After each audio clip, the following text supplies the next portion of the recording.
Assalamualaikum warahmatullahi wabarakatuh. Alhamdulillahi rabbil alamin. Wassalatu wassalamu ala asyrafil anbiya'i wal mursalin. Nahmaduhu wa nasta'inuhu wa nastaghfiruh.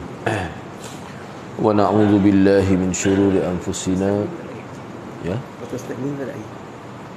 Oh, dah. Masjid Dawah. Tak buat kerana tak atai. Ya.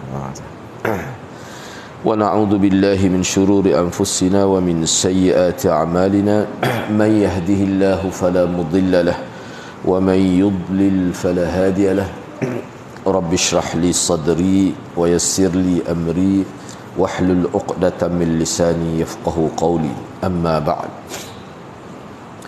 Alhamdulillah, bersyukur kepada Allah Subhanahu wa taala kerana dapat bersama pada pagi ini. InsyaAllah pada pagi ini kita kesambung perbincangan Kitabul Ilm daripada Sahih Bukhari pada muka surat 5. Muka surat 5 nota kaki nombor 5, yang mana perbincangan pada pagi ini masih lagi berkait dengan tajuk pertama, Babu Fadlil Ilm.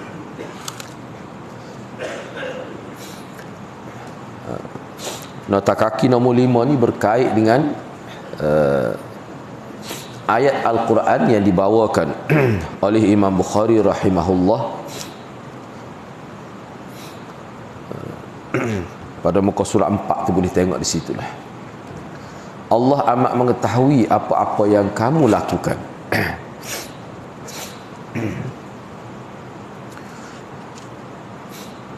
Dia daripada yarfa'illahu alladhina amanu minkum walladhina utul ilma darajat wallahu bima ta'maluna khabir.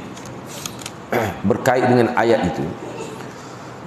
Jadi di hujung ayat itu Allah menyebutkan bahawa Allah amat mengetahui apa-apa yang kamu lakukan. Bukan sahaja perkara zahir yang ketahui. Sebab kalimah khabir ini, kalimah khabir dari segi maksud dia, mana Allah yang mengetahui sesuatu yang seni, itu mana khabir. Hak halu-halu hak duduk dalam hati, hak kita tidak zahirkan pada ucapan kita pun Allah tahu juga. Itu maksud khabir.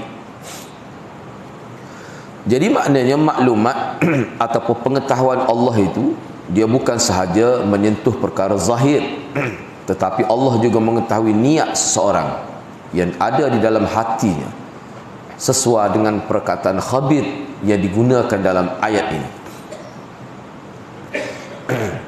Kalau Ali maha mengetahui, juga sebenarnya mengetahui semua perkara tanpa terbatas. Tapi kalimah khabir dari sudut bahasa, kalimah itu sendiri menunjukkan mengetahui perkara-perkara yang seni. Itu maksudnya. Jadi Allah Subhanahu wa taala mengetahui apakah yang kamu lakukan dengan ilmu yang ada padamu dan apa tujuanmu dengan ilmu itu. Nabi SAW bersabda, ini sebagai peringatan dan juga ancaman terhadap orang-orang yang tidak ikhlas semasa menuntut ilmu. Jadi seseorang yang tidak ikhlas semasa menuntut ilmu, sebab itulah setengah ulama dia kata dua perkara. Tidak ikhlas mata menuntut ilmu tu satu perkara. Selagi selepas berilmu tu, kadang-kadang berlaku masa tuntut ilmu tu tidak ikhlas, tetapi dia boleh berubah dan diperbetulkan niat itu. Hak paling parahnya, dia guna ilmu yang telah dituntut itu untuk kepentingan dunia. Mana hak tu hak selepas tu. Itu juga perkara yang diberi penekanan. Kalau kita perhatikan hadis ini, cuba tengok, man ta'allama ilman li ghairillah aw arada bihi ghairallah falyatabawwa maq'adahu minan nar. Sesiapa yang belajar sesuatu ilmu bukan kerana Allah, ataupun dengan ilmu itu dia bermaksud untuk dapat sesuatu, mana niat pun tidak ikhlas juga, bererti dia telah menyediakan tempatnya di dalam neraka. Jadi perbuatan dia itu yang ada maksud bukan kerana Allah semasa menimba ilmu itu, perbuatan dia usaha dia tu sepertilah usaha menempatkan diri dia dalam neraka. Itu makna dia tidak boleh nak menyalahkan orang lain. Perbuatan dia sendiri itu menjadi penyebab untuk dia masuk neraka. Dalam riwayat lain, Nabi bersabda, "Man ta'allama ilman mimma yubtagha bihi wajhullah azza wa jalla, la yata'allamuhu illa liyusiba bihi 'aradan min ad-dunya, lam yajid 'arfal jannah yaumal qiyamah, yakni rihaha." Sesiapa yang mempelajari sesuatu ilmu, hak sepatutnya dia belajar itu kerana Allah lah, tetapi dia tidak mempelajarinya melainkan untuk mendapat habuan dunia dengan ilmu itu, maka dia tidak akan mendapat bau syurga pun pada hari kiamat nanti. Jadi sebenarnya banyak hadis yang sebut seseorang bila buat gini tak bau syurga. Banyak hadis Nabi sebut gitu. Ini isyarat nak ayatnya penegasan sekana masuk syurga bau puduk. Sedangkan dalam riwayat syurga ni bau harum. Mana dalam jarak 1000 tahun perjalanan ke bau dah keharuman syurga itu. Tapi bagi orang yang melakukan kesilapan tertentu, khususnya berkait dengan ilmu ini, Allah Subhanahu Wa Taala sekat dia daripada masuk syurga, bahkan bau pun tak dapat. Ini isyarat, maknanya seseorang yang belajar ilmu tetapi niat tidak ikhlas, itu menjadi penyebab, dan penyebab itu penyebab yang kuat untuk dia tidak dapat masuk syurga Allah Subhanahu Wa Taala. Baik, firman Allah Subhanahu Wa Taala dalam ayat 11 surah Al-Mujadilah ni, ayat ni lah jadi tajuk ni. Ayat ni jadi tajuk. Imam Bukhari buat tajuk dalam Kitabul Ilmi itu, dia menggunakan ayat 11 surah Mujadilah ini. Itulah yarfa'illahu alladhina amanu minkum tu. Jadi firman Allah dalam ayat 11 surah Mujadilah ini, demikian juga sabda-sabda Rasulullah yang dikemukakan di atas, jelas menekankan tentang kepentingan niat, terutamanya semasa dalam pembelajaran dan pencarian ilmu. Kerana Allah mengetahui seikhlas mana kamu dalam pencarian ilmu, boleh jadi dengan niat dunia, ilmu yang dipelajari seorang akan membawa kepada kerosakan dan kehancuran yang mana ia berakhir kalau dia tak bertaubat lah. Sebab niat ni boleh betul, ulama kata niat ni kita boleh betul. Boleh jadi seorang masa solat tu dia ada riak, lepas tu sedang solat tu dia teringat, dia boleh betul, dia betul balik niat tu. Itu disebut dalam kitab memang disebut niat ni boleh betul balik kalau ada berlaku kesilapan itu.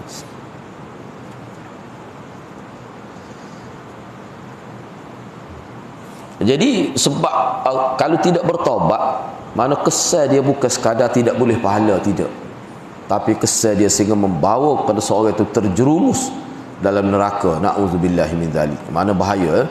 Sebab apa? Sebab ilmu ni kalau seseorang itu tidak ikhlas, kesan dia lagu mana? Maknanya belajar kerana nak dunia, kesan dia selain daripada tak boleh pahala, dia tidak ada berkat. Yang ketiganya, ilmu tu dia tersekat. Proses penyebaran ilmu akan terbantu. Bayangkan kalau orang nak panggil dia, sebagai contoh, mungkin dia letak bayaran tu tinggi misalnya, jadi setengah-setengah orang tak boleh nak panggil. Lepas tu lagi ilmu ni, ulama kata dia ada ruh dia. Ilmu ni dia ada ruh dia. Jadi ilmu yang disampaikan oleh seseorang ni, kalau ilmu tu tidak berkat, sebab penyampai itu ada niat yang tidak benar, ilmu tu dia tidak membentuk, tak sampai ke hati nurani manusia. Itu makna berkat pada ilmu. Sebab dalam kitab misalnya Minhajul Qasidin misalnya, ni ana sempat rujuk lah, mana ilmu yang tidak berkat ni, mana ilmu tidak membawa kebaikan. Ya, dia mengajar pun kalau orang Kelantan kata tak rapat pastulai, tak masuk, tidak memberi kesan kepada jiwa pendengar. Tu bahaya tu. Padahal baca ayat Quran juga, baca hadis juga, tapi kesan tu tak ada. Tu bahaya. Tu bahaya tu.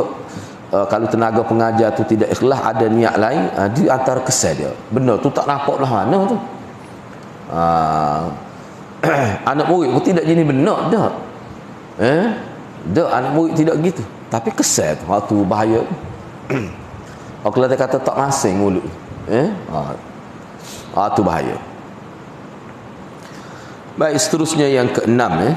Yang keenam, dan ayat terakhir yang Imam Bukhari kemukakan sebagai tajuk, iaitu Tuhanku, wahai Tuhanku, tambahkanlah kepadaku ilman.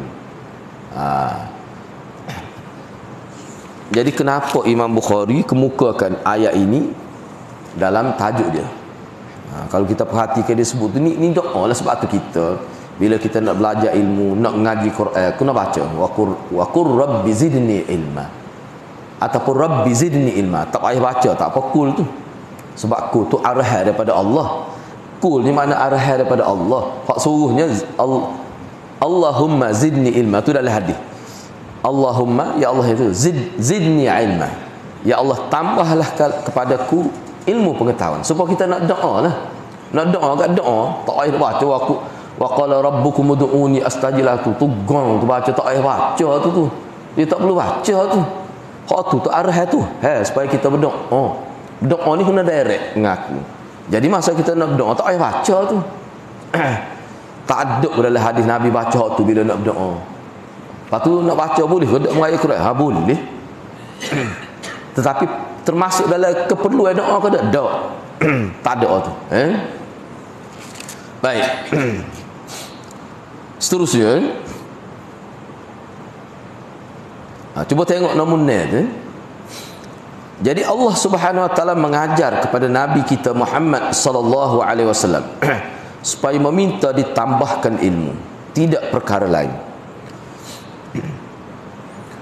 Jadi timbul pertanyaan lah. Bila kita kata Allahumma rabbi zidni ilma, dari Imam Bukhari masuk di bawah tajuk fadlil ilm, babu fadlil ilm. Makna di situ ada sesuatu yang Imam Bukhari nak beritahu kepada kita dalam bab ilmu, biar kita sedar. Dalam kegairahan kita menuntut ilmu ni, rajin setara mana pun, dia tak boleh putus dengan Allah. Sebab ilmu ni adalah hibatullah. Ilmu ni rizqum minallah, kurnia Tuhan. Jadi tak ada orang boleh ilmu sebenarnya, kecuali Allah. Cuma kita tuntut itu sebagai sebab zahir. Sebab zahir saja. Sebab tu orang tuntut ilmu ni boleh tak sama, setengah tu tak boleh pun ilmu. Jadi kena ingat, kenapa Imam Bukhari kemukakan di bawah tajuk ni? Ini adalah kerana ilmu tu secara mutlaknya merupakan suatu kelebihan. Sebab tu dia kata fadlun, babu fadlil ilm, bab kelebihan ilmu. Mana ilmu ni satu kelebihan, keutamaan dan keistimewaan. Sehingga Nabi SAW yang telah dikurniakan ilmu orang-orang terdahulu dan juga orang-orang terkemudian, Nabi sendiri pun Allah perintahkan supaya minta supaya ditambahkan ilmu dari sisi Allah Subhanahu Wa Taala. Jadi firman Allah ini bererti ilmu tu perlu diminta. Selain daripada dipelajari, selain daripada belajar dengan guru, ilmu ni kita kena minta dengan Allah. Belajar dengan guru, tapi minta kepada Allah. Apa maksud? Maknanya hak guru ni sebagai orang panggil adal saja, penunjuk kepada ilmu. Penunjuk pada ilmu. Kadang-kadang masa ngaji tu faham molek dak. Klik rumah tak tahu apa satu. Ya, ana wan. Sebab tu kita minta dengan Allah. Guru hebat tahu mana, kalau Tuhan takwih pada kita ilmu, tak dapat ilmu. Sebab guru tu hakikat bukan pemberi ilmu. Dia bukan pemberi ilmu. Cuma dia penyebab untuk kita dapat ilmu. Sebab itulah penyebab ni kena cari yang sebab tu sebab yang benar, sebab yang hebat lah. Perlu dicari dan perlu ditambah 3 perkara walaupun usia telah lanjut. Ni konteks konsep pengajian sepanjang hayat lah. Ilmu ni perlu, sebab itulah Imam Syafi'i selain daripada dia sebut tentang minta kepada Allah, dia sebut juga ahli ilmu tu yu'ta, kena cari. Betul Allah ya bui ilmu, tapi tak cari tak boleh. Jadi istilah laduni ni tak ada sebenarnya. Dia tak ada secara mutlak. Cuma kadang-kadang bila seorang itu belajar, Allah beri dia faham banyak, itu lain. Tapi melalui usaha. Bukan kata laduni tak ngaji. Misalnya kalau ada orang kata hamba ni tak perlu pada kitab, boleh mikrofon, tak boleh kacak lalu. Itu putus harap tu. Barang lagu tu tak berhajat kepada kitab misalnya. Menak kacak kat ilmu mari susu masuk. Barang buah boleh lah. Ana setidak 3 harap tu lebih putus tu. Kalau barang kacak lagu tu. Nabi, sahabat Nabi ngaji. Cuba kita baca dalam sejarah. Sahabat Nabi yang duduk pada pasir ni, kelik 2-3 hari sekali. Bila kelik, pergi ke Ustuanah, papai kenyataan di masjid. Pergi tanya sahabat, gapo dia? Adakah ayat-ayat baru? Gapo dia hadis-hadis baru? Hak tempoh dalam 2-3 hari ni aku tak ada di rumah ni. Makna cari ilmu tu. Itu memang fitrah. Ilmu ni, fitrah dia ni kena cari. Patuh Tuhan nak wis banyak mana tu. Kadang-kadang setengah orang belajar tapi Allah buka kepada dia nampak lebih mendalam ilmu tu. Hak itulah dia kata man yuridillahu bi khair yufaqih. Jadi nak jadi faqih dia kena ngaji. Tidak jadi faqih kabar-kabar jadi ada ilmu ngaji dak. Oh tu karut peringkat tinggi tu.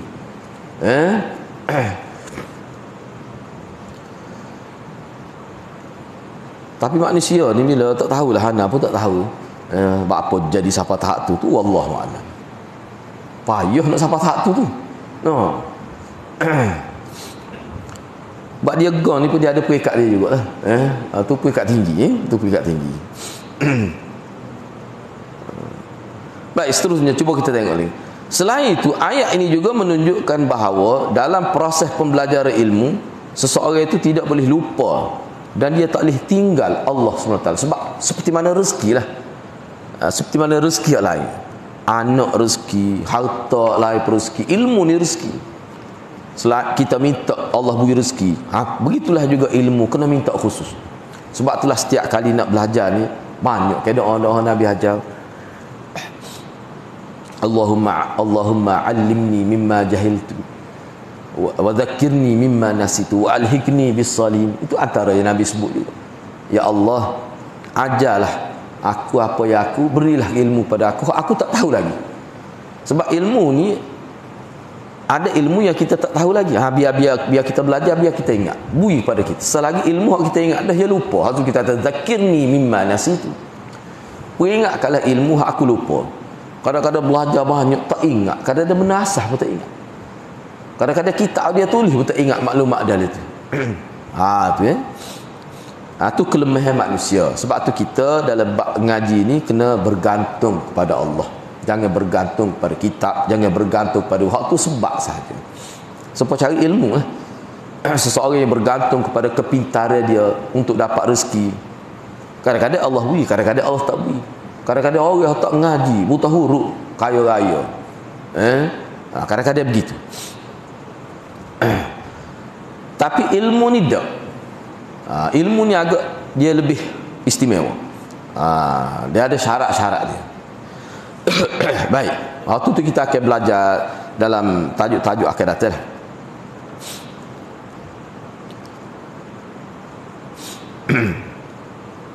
Seseorang itu tidak boleh lupa dan meninggalkan Allah Subhanahu Wa Taala. Tidak boleh semata-mata bergantung kepada kemampuan dan tenaga potensi diri sendiri saja. Tak boleh berhenti setakat itu. Tetapi lebih daripada itu, seseorang itu wajib ataupun mestilah meminta daripada Allah, Tuhan yang maha mengetahui dan maha pemberi ilmu itu. Imam Bukhari tidak mengemukakan apa-apa hadis di bawah bab ini. Kalau kita perhatikan dalam bab ni tak ada hadis. Kita kata pelik. Tak ada hadis bawah bab ni. Hadis kena bab yang kedua baru ada hadis. Hak ni tak ada hadis. Apa yang buat gitu? Pelik lah. Sini siapa ulama, jadi ulama pensyarah Bukhari kemukakan 8 pendapat. Tak apalah kita baca ni. Yang pertama sekali, kenapa Imam Bukhari tidak kemukakan hadis di bawah bab ni? Pendapat pertamanya, ada ulama membuat andaian bahawa sebenarnya Imam Bukhari ni memang dia niat, dia bercadang nak letak hadis yang sesuai di bawah bab ini, tetapi tidak sempat, dia tak sempat nak memasukkan hadis. Sebenarnya pendapat pertama ni ramai ulama kata tak logik lah. Mungkin dia ngajar 20 tahun kitab dia ni. Dia ngajar 20 tahun kitab dia, lepas dia tulis 20 tahun dia ngajar. Tak okey lah, tak ada nak tulis. Jadi tapi buat mari jugalah, Maulana buat mari juga, kerana ada ulama kata gitu. Yang kedua, ada juga ulama mengandaikan bahawa boleh jadi di dalam setengah nuskhah Bukhari memang ada pun hadis setengah-setengah nuskhah, ada yang kata begitu. Cuma penyalin itu, penyalin itu tersilap dan tidak memasukkannya. Tetapi hak ni pun ulama kata tak munasabah juga, tak okeylah dalam semua nuskhah tak ada. Semua catatan anak-anak murid Imam Bukhari tak ada hadis dalam bab ni. Kalau terjatuhnya ada dalam setengah nuskhah tu. Ni semua nuskhah tak ada.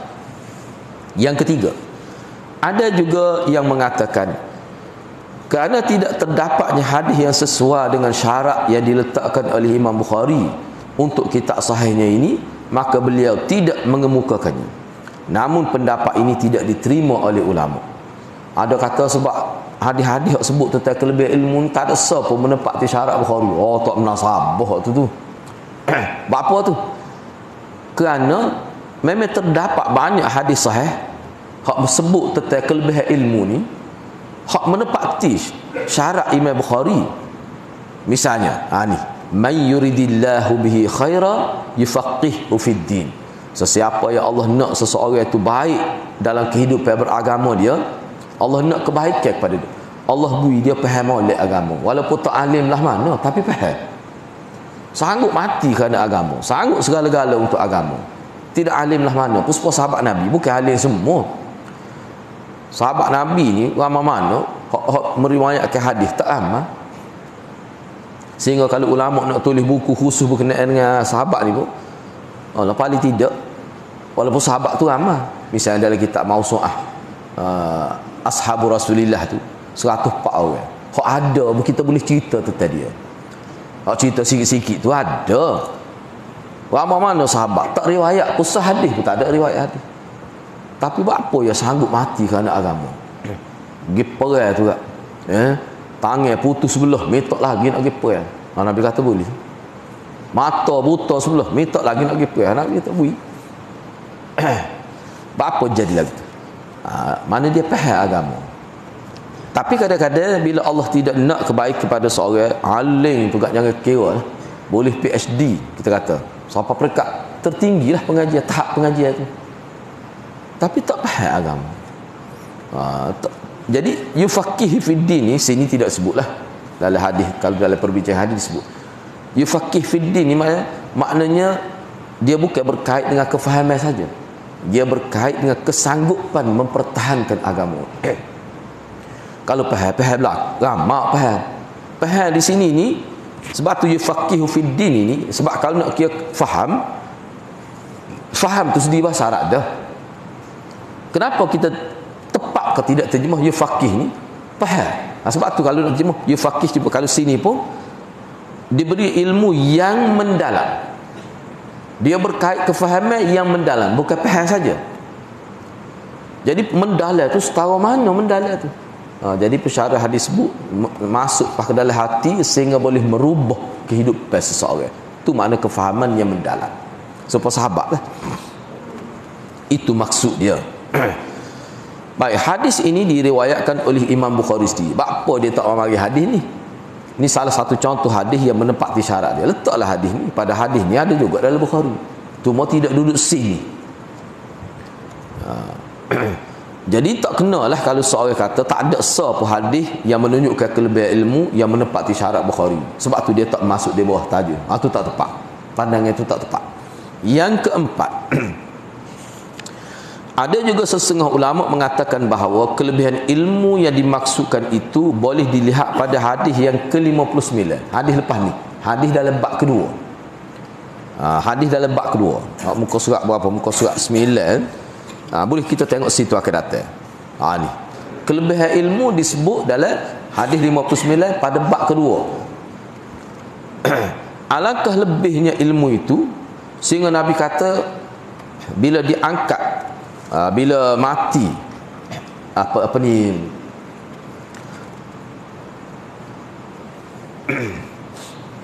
dia hadis ni hak bawah tu lah, dalam baris akhir tu beberapa perkara.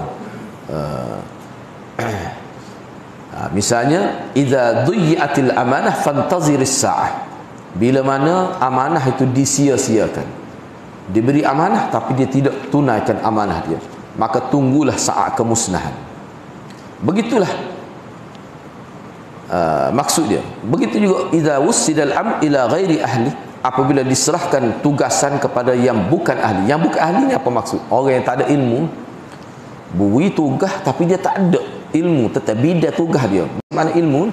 Siapa Nabi kata fantaziris sa'ah, tunggulah saat kemusnahan. Maknanya ni dia kena orang yang berkemampuan. Sebab itulah kadang-kadang itulah khususnya dalam bab pemerintahan negara, sebab dia mengurus bukan mengurus keluarga, mengurus negara. Kalau beri jawatan kepada orang yang tidak ada kemampuan, maka banyaklah berlaku kerosakan, kemusnahan yang merananya rakyat. Sebab itulah mana pemimpin tertinggi, pihak yang melantik orang beri tugas ni, kita tahu portfolio lah. Dia bertanggungjawab besar di sisi Allah Subhanahu Wa Taala. Tu kalau tidak berdosa. Itu sebagai peringatan daripada Nabi sallallahu alaihi wasallam. Kemudian seterusnya, yang kelima, setengah ulama berpendapat, dia kata Imam Bukhari selain daripada dia tulis hadis, dia nak ayat juga bahawa ayat Quran ni bila ada dah ayat Quran yang sebut tentang isu itu, pada dah tu tak ayat hadis dah. Dia nak isyarat tu. Pada dah tu. Jelas benar dah tu dua apa ni ayat dia awak mari tu, jelas benar dah. Tak payah hadis. Hadis kita tengok lepas ni. Ada yang kata begitu. Yang keenam, Imam Bukhari juga boleh jadi sebab dia tidak kemukakan satu pun hadis di bawah tajuk ni, sebab dia kata banyak doa hadis yang menyebutkan tentang kelebihan ilmu ni. Jadi bagi dia tak khususkan kelebihan ilmu ni dengan hadis saja. Ni kita nak orang ayat Quran, hadis selepas ni. Sebab tu dia sebut hadis selepas tu. Cuma sebut tu dalam bab kedua dan seterusnya. Bab mula-mula ni nak ayat Quran dulu. Nak ayatnya kepentingan Quran. Dan inilah sebenarnya metod yang digunakan oleh Imam Nawawi dalam penyusunan Riyadhus Salihin itu. Kalau kita tengok Riyadhus Salihin itu, setiap bab sebelum dia kemukakan hadis mesti dia mari ayat Quran dulu. Hak tu asas kita. Quran nombor 2. Apa ni? Hadis ni nombor 2, Quran tu mula-mula. Jadi metod dia setiap bab dia mari ayat Quran dulu. Lepas tu bawa mari hadis. Jadi hadis tu banyak lah. Itulah juga yang dimaksudkan di sini. Baik, seterusnya yang ketujuh, mungkin juga Imam Bukhari bermaksud menguji dan mencabar para pelajar ngaji kitab sahih dia ni, supaya dia cuba gak cuba gak kemukakan hadis yang sesuai soalah gitu. Kalau sebelum ni kadang-kadang bab tu tak ada tajuk. Bab tak ada tajuk. Tu salah satu kaedah Imam Bukhari. Mana anak-anak murid dia ni maknanya berkemungkinan besar lah masa Imam Bukhari ngajar kitab dia sendiri ni, agak-agak dia tanya anak murid dia, ni bab ni aku tak buat, cuba mu ayat bab hak sesuai dengan susunan hak sebelum ni dengan selepas ni, cuba buat. Hak ni begitu juga. Hak ni ada bab buat mari ayat Quran, cuba awak mari hadis-hadis hak sesuai. Soalah begitu. Tujuannya untuk tashhizan lil adhan. Tashhizan lil adhan ni maknanya nak asah bakat tu. Nak tengok kemampuan berfikir. Tu boleh faham ke tidak kalau ngaji lama kini tu.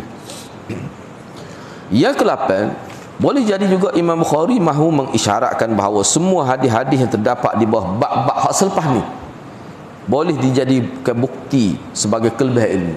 Hak ni aku buat mari ni ayat Quran. Tapi hadis-hadis selepas ni, dia buat apa hadis ni semua ni? Tak silap anaknya 87 hadis. 87 hadis. Dalam Kitabul Ilmi ni 87 hadis. Boleh cek semula lah. Seingat anak lah. 87 hadis.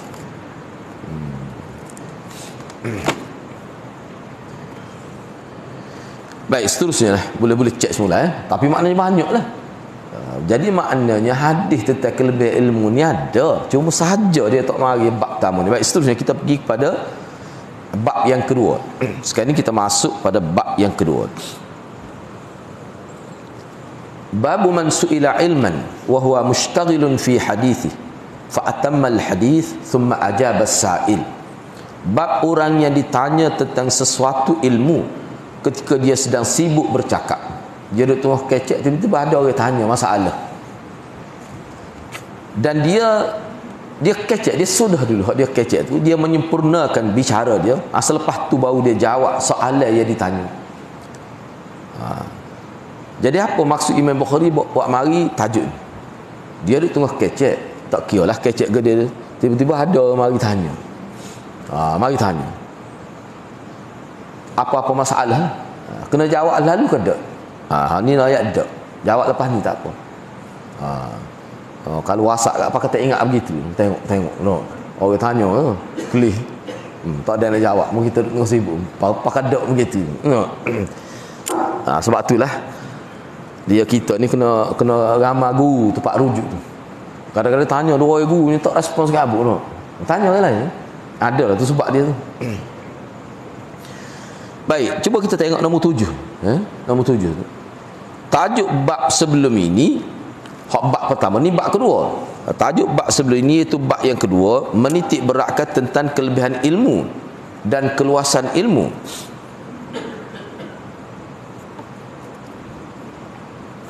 Jadi tajuk bab sebelum ini menitik beratkan tentang kelebihan ilmu dan keluasan ilmu. Namun dia tidak akan diperolehi tanpa adanya soal jawab dengan kepelbagaian bentuknya. Jadi ilmu ni salah satu proses nak dapat ilmu dia melalui muzakarah. Tanya ni mengikut ulama, kalau kita baca dalam kitab-kitab lah, muzakarah ilmu, nak dapat ilmu dia kena ada muzakarah. Salah satu bentuk muzakarah ialah soal jawab. Tak payah tanya. Kadang-kadang guru tu dia tengok anak murid tak payah, dia pun tanya. Dia menimbulkan soalan. Agak-agaknya kalau soalan gini jawab lagu mana. Anak yang soal jawab ni sangat penting. Itu salah satu cabang besar untuk seseorang memahami ilmu. Kadang-kadang dengan soal jawab tu dia lebih faham ilmu tu secara spesifik. Kadang-kadang duk mengajar ni nampak umum gitu ya. Bila timbul persoalan dia nampak lebih khusus, tumpuan kepada maklumat itu. Baik. Ketiadaan sifat curiga dan ingin tahu tentang sesuatu akan membantu perkembangan ilmu. Sekiranya kelebihan ilmu telah diketahui sebagaimana dinyatakan dalam bab sebelum ini, tentunya seseorang itu akan tertanya-tanya, bagaimanakah saya ingin mendapatkan kelebihan ilmu? Curiga yang dimaksudkan dalam nota ni maknanya timbul persoalan. Sebab tu ahli falsafah kata, kalau kita baca dalam kitab-kitab falsafah lah, tak kira falsafah Islam ke tidak, kenapa manusia ni dapat ilmu? Sebab hanya dia saja ada pertanyaan, makhluk lain tak ada. Kambing tak timbul pun nak tanya apa-apa. Tak timbul persoalan dalam kepala kambing, walaupun sedap kepala kambing tu. Tapi tak timbul persoalan. Otak manusia, kepala manusia yang ada tanya kenapa. Jadi itulah punca. Itu kata ahli falsafah. Jadi makhluk lain ini dia tak ada dah berasa nak tanya tentang apa-apa. Tapi manusia dia mesti ada tanya. Tak cerdik tahu mana dia ada persoalan. Gotu nak tanya, goni nak tanya, itu manusia sahaja ada. Makhluk lain tak ada.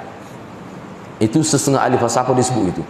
Dan bermula manusia dapat ilmu bila dia tanya kaifa, bagaimana. Itulah pintu mula-mula nak dapat ilmu. Jadi bagaimana mula-mula tu, cuba tengok bagaimanakah saya ingin mendapatkan. Dia akan timbul bila kata lebih ilmu, nak dapat ilmu lagu mana. Betul lah, ilmu terlebih lagu mana cara nak dapat ilmu.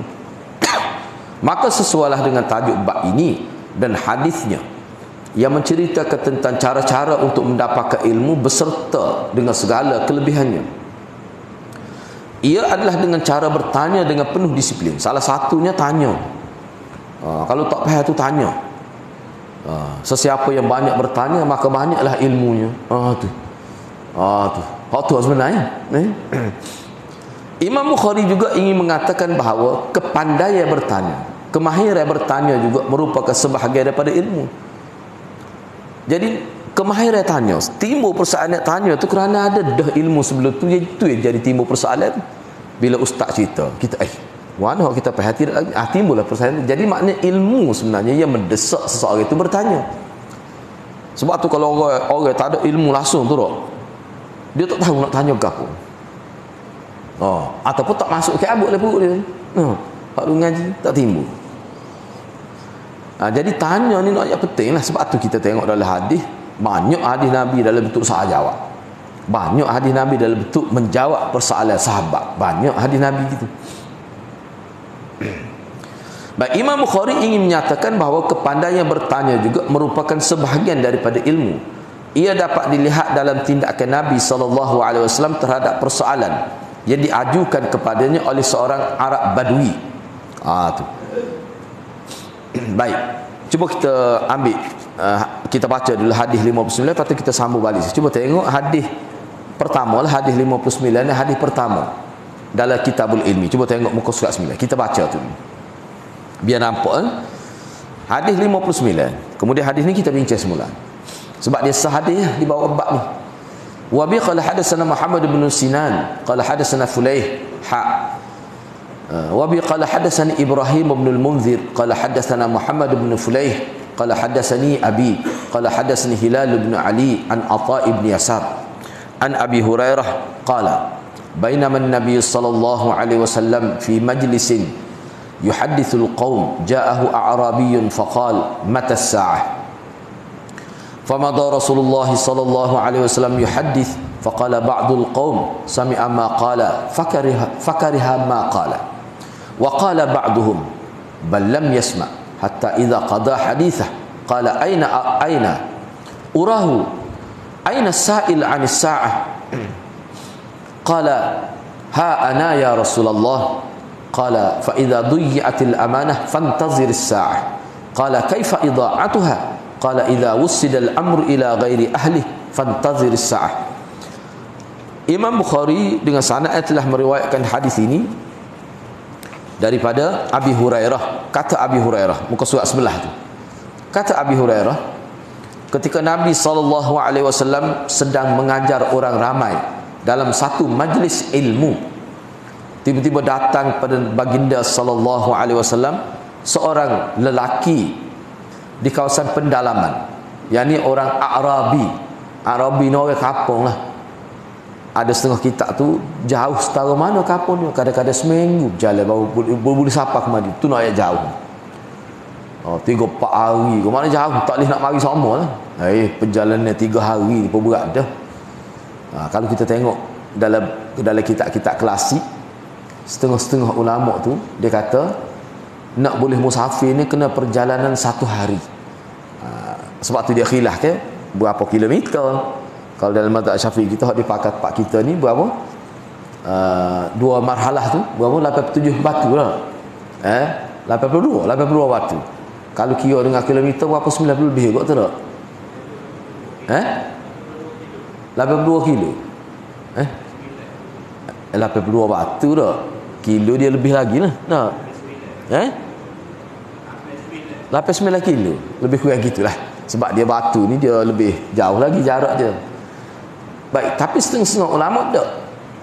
Dalam kitab-kitab lah, setengah ulama tak. Dia kata tak mesti kira kilometer ataupun batu gitu. Sehari perjalanan. Ada juga yang kata gitu. Sehari perjalanan termasuk berhenti perjalanan. Banyak ke pokok-pokok dia Arabi ni 3 hari paling kurang. Setengah kata seminggu perjalanannya daripada kampung halaman dia.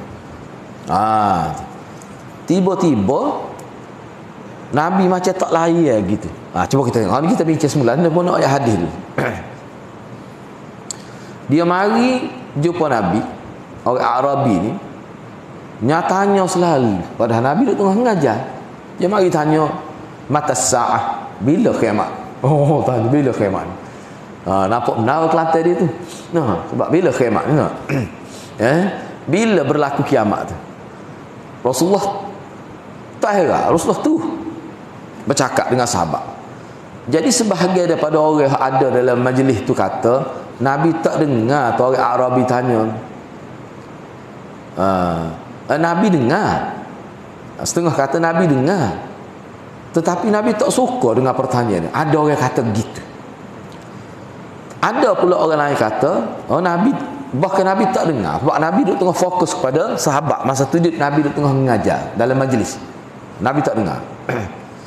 Ada kata gitu. Tak dengar ni maksudnya tak faham maksudnya. Dengar dia tanya terima tak jelas. Sebab itulah bila Nabi selesai bercakap, Maka Nabi pun kata, Nabi sallallahu alaihi wasallam kata, di mana orang yang bertanya tentang kiamat tadi? Siapa dia tanya tentang kiamat ni? Jadi Nabi ni dia dengar tu, cuma dia tak boleh nak tumpu pada waktu. Siapa dia tadi tanya tentang kiamat? Nabi tanya. Mana orang Arab Badui tu pun kata, saya wahai Rasulullah, saya lah tanya tadi tu. Maka Rasulullah pun jawab, Rasulullah sallallahu alaihi wasallam pun jawab. Rasulullah kata, antara dia tanyanya bila kiamat. Nabi tak jawab. Nabi tak jawab. Hak Nabi jawabnya tanda. Sebab Nabi tak tahu bila kiamat. Nabi tak tahu. Allah tak beritahu. Kalau Nabi ayat dah, mana kiamat ni 21 hari bulan 10. 22 3 ni nak. Puak kita hari ni daurah dah hari ni. Tak kelik dengan ngaji ni. Nabi tak ayat. Sebab Nabi tak tahu. Hak Nabi ayat ke dia? Tanda-tanda dia. Salah satu tandanya, banyak lagi tanda lain hak sebut dalam hadis ni. Apabila amanah disia-siakan. Apabila amanah disia-siakan, maka tunggulah kiamat. Mana dekat benar tu? Waktu hak ni amanah disia-siakan, ada semua bila-bila pun.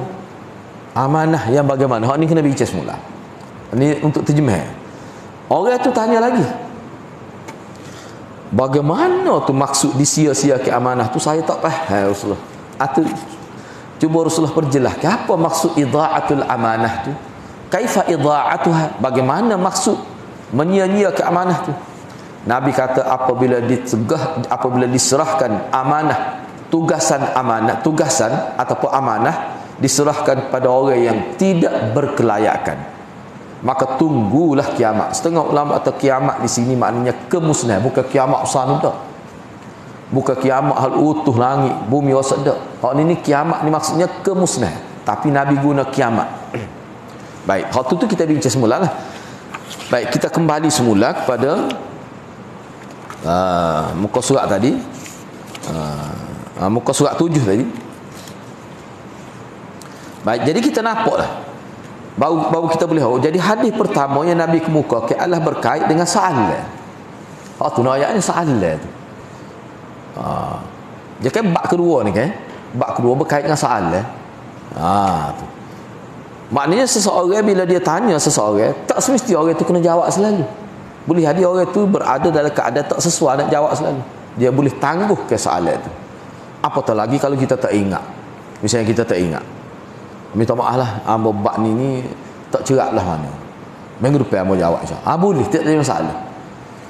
Walaupun ada lah perbincangan, kalau jawapan tu perlu segera. Ni kena tanya orang lain. Tanya orang lain. Itu. Jadi maknanya dalam hadis kedua, dalam hadis pertama, dalam bab kedua ni berkait dengan soalan. Hak dia tanya ni bukan orang-orang itu, orang kampung. Orang kampung.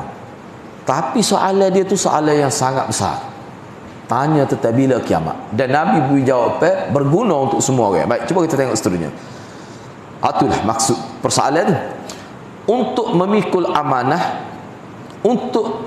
amanah yang berisiko membawa masyarakat kepada kemusnahan, seseorang mestilah terlebih dahulu mempunyai ilmu dan kelayakan. Jadi kalaulah amanah, sebab tu amanah di sini lebih kepada tugasan. Kalau kita memikul satu tugasan, yang mana kalau kita tak mampu, tiba-tiba kita sanggup juga, dan dan kegagalan kita melaksanakan tanggungjawab atau memberi kesan buruk kepada manusia, maka itu satu dosa. Orang yang nak tugaskan seorang memegang jawatan ni, dia kena tahu kemampuan orang ni. Dan orang yang nak menerima tugasan tu, dia kena tahu kemampuan diri dia. Masing-masing tu kalau dia tak ambil kira tu, dia akan berdosa besar. Dia tahu dah dia bukan ngaji dalam bidang ni pun. Tiba-tiba dia beri tugas tu. Jadi tak erti nak buat kerja. Itu berdosa besar. Berdosa besar. Dan orang yang beri tugas pun tahu dah dia tak mampu, tapi tak boleh lah. Sebab dia puak kita. Sebab dia puak kita. Walaupun tahu dalam kepala tahu ramai orang lain yang lebih mahal daripada we juga apa tu, takutnya buat press conference kita hilang keyakinan kepada pemimpin tu, nyakit tu. Kalau lagu tu hadirat berdosa besar dunia akhirat. Dia tak boleh kira gitu. Misalnya dia beri tugas ni atas rasa kerana nak jaga politik lah misalnya. Contoh Dia tahu dah kawan ni tak mampu. Kawan ni peperangan huduh lek misalnya. Dia tahu dah, dia wui juga dosa besar dunia akhirat. Bukan anak kata tu. Kita bincang akhirat tu. Hadis tu. Jangan main-main, sebab ni dosa skala besar. Dosa dalam bab wusidal adalah dosa skala besar. Tugas saya memerintah ni kalau diberi kepada yang tidak amanah di sini maknanya yang tidak ada kepakaran, tidak ada kebolehan dalam bidang tu. Bui juga dan dia terima walaupun dia tahu dia tak boleh. Ini dosa dalam skala besar, bukan skala kecil. Beratlah tidak. Ini peringatan kepada kita semualah. Baik.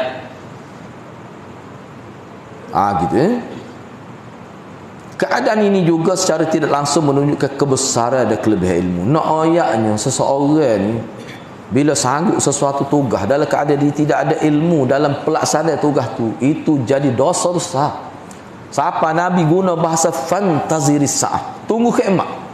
Nak ayatnya dengan sebab tu boleh jadi kiamat tu. Sebab tu ulama kata kiamat di sini maknanya kemusnahan besar akan berlaku. Kalau tidak kiamat runtuh langit, bukit terangkat hacul bubu, saah yang dimaksud di sini adalah kerosakan besar akan berlaku. Berat hati-hati wui tugas ni, menteri tak boleh buat kerja misalnya. Padahal ramai lagi orang lain boleh. Orang lain hak uti beda tu, wui kat orang lain tak boleh wui kerja juga. Apa? Tu. Banyak kesan dia besar mana. Kerosakan itu bukan kecil, besar. Nak jawab mana depan Tuhan. Sebab tu Sayyidina Umar dia wis kat setahun. Sehingga anda baca dari kita adalah beberapa orang dia wis sampai 3 tahun. Sebab dia punya boleh main KPI ya. Dia punya target. Dia naknya target dia tu pencapaian mesti cemerlang peringkat tinggi. Berat Sayyidina Umar.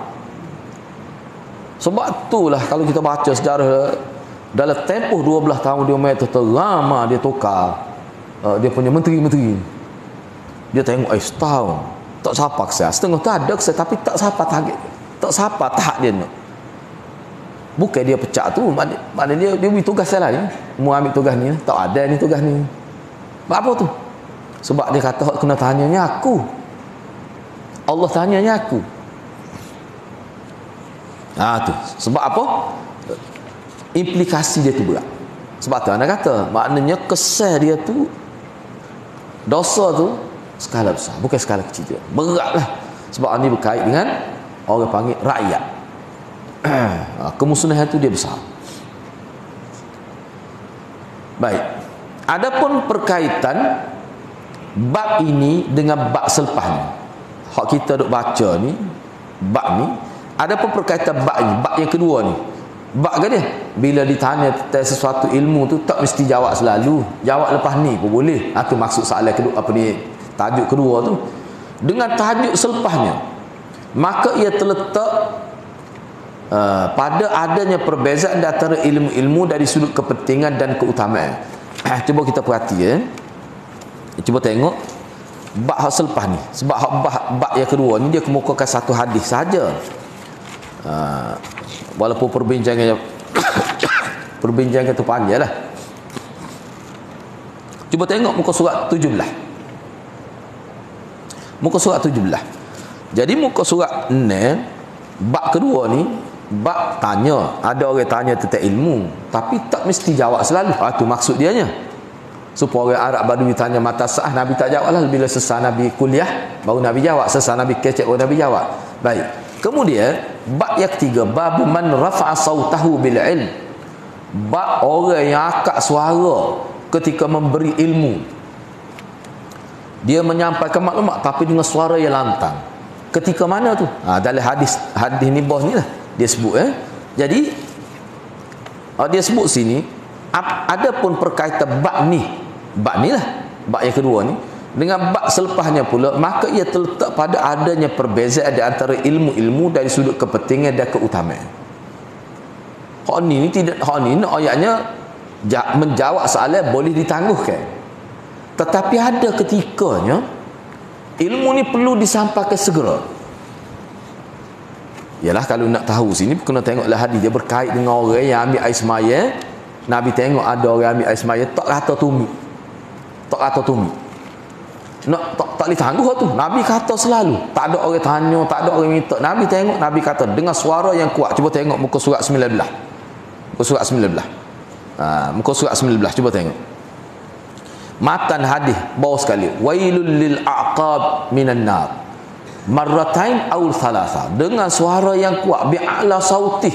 Bila Nabi tengok orang ambil wuduk tak rata tumit, basuh kaki tak rata, Nabi kata selalu bi'ala sautih, dengan suara yang lantang. Wailul lil aqab. Celaka orang yang, celakalah untuk orang yang tumit dia tidak rata masa ambil wuduk. Celaka ni maknanya masuk neraka. Wailul lil aqab minan nar. Celakalah, masuk neraka lah orang-orang yang tidak jaga tumit dia masa ambil wuduk. Sebab tumit ni agak payah sikit, godo bau, kena tunduk. Sebab tu kadang-kadang masjid ni bila dia buat payah rendah dak dah. So orang tua, orang muda payah nak basuh kaki, kena tunduk. Sebab tu payah ni kena tinggi, parah pinggang ke, itu lebih selesa. Jadi bila Nabi tengok tu, Nabi wui selalu wailul lil aqab minan nar. Tak bertangguh dengan suara yang kuat. Maknanya ilmu ni kadang-kadang tak ditangguh. Kena ayat Allah ada juga. Lepas tu suara apa kuat apa? Sebab situ sesuai situ. Sebab maklumat yang Nabi sampai ke dalam bentuk ancaman neraka. Dia tak boleh main-main tu. Jadi bab yang ketiga ni bicara tentang ilmu juga, tapi dari sudut lain. Bab yang kedua ni bincang tentang ilmu juga, tapi dari sudut lain. Itu dia nak ayatnya. Kepentingan dia utama. Jadi ilmu ni banyak. Kadang-kadang ilmu tu tak boleh rayak. Tak boleh rayak. Kecuali orang-orang cerdik saja. Ilmu ni kadang tak boleh, kecuali orang-orang pasal lah hari bulan kita rayak dah. Dia kata ustaz, minggu depan buat mari dah. No. Kadang-kadang je lagu tu. Ada seorang ustaz tu dia rayak sana. Dia pergi ngajak kapung. Biarlah tak apa sebut. Tak payah sebut kapung nak takut bahasa hati pula. No. Ni dia sebut ni ada tu rayak, jangan marah pula. Dia kata dia kata rokok ni haram dia kata. Dia sebut gitu. Dia sebut tok guru, dia sebut doktor, dia mari beberapa kenyataan rokok ni haram. Dia kata masa dia mengajar tu penuh. Hampir penuh masjid. Di minggu depan separuh tak ada. Lebih pada separuh tak ada. Ada riwayat ke dia. Dia kata ustaz kena tarik balik rokok tu.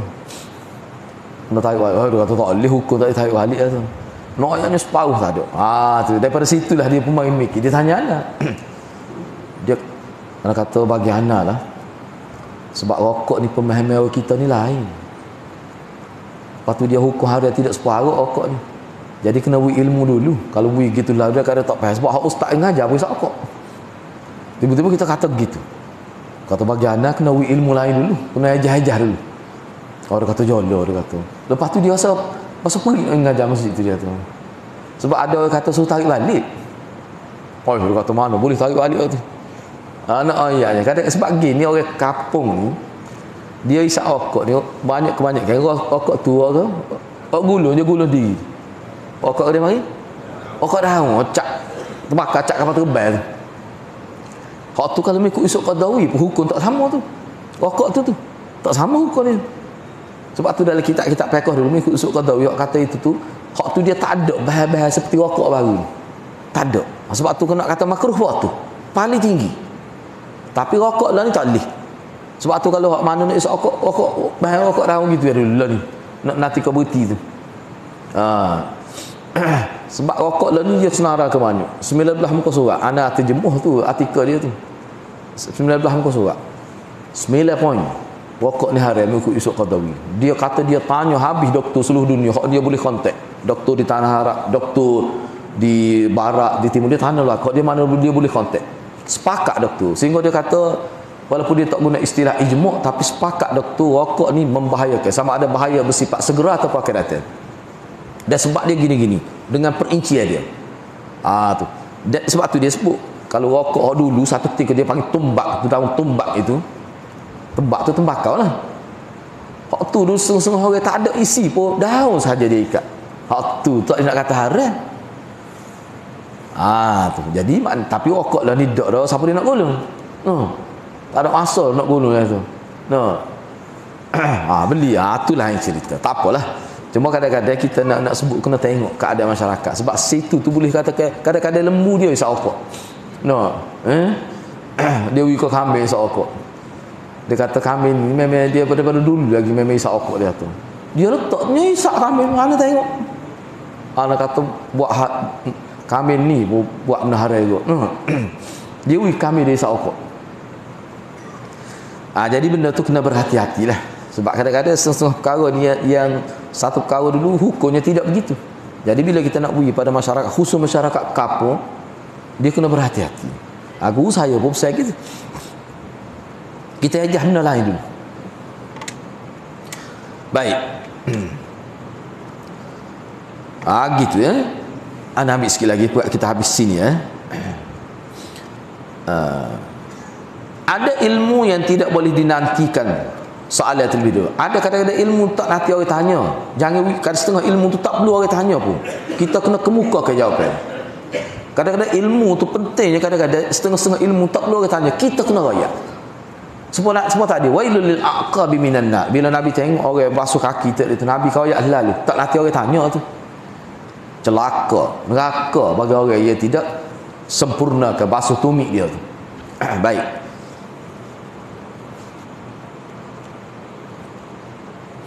Seperti dalam bab akan datang, Nabi menunjuk ketindakannya yang tegas dalam perkara-perkara yang amat perlu diberikan. Setengah riwayat kata Nabi sebut sampai 3 kali.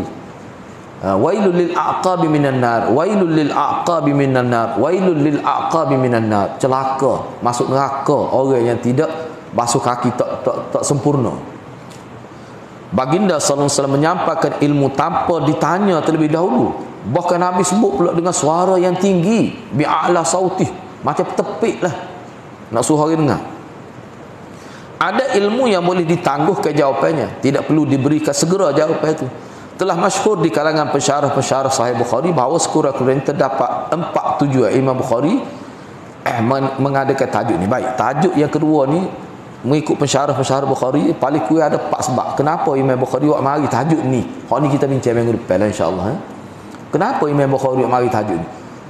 Jadi jawapan ulama tu kalau kita baca kita dapat ilmu yang banyak. Pentingnya penyelarasan tajuk tu dengan keadaan semasa. Jadi bila kita nak bercakap kena tahu illat masyarakat, masalah masyarakat. Okey, hari ni kita bincang menghadapan, mudah-mudahan Allah berkati kita semua. Aku qouli hadza wa astaghfirullahal azim li wa lakum. Wassalamualaikum warahmatullahi wabarakatuh.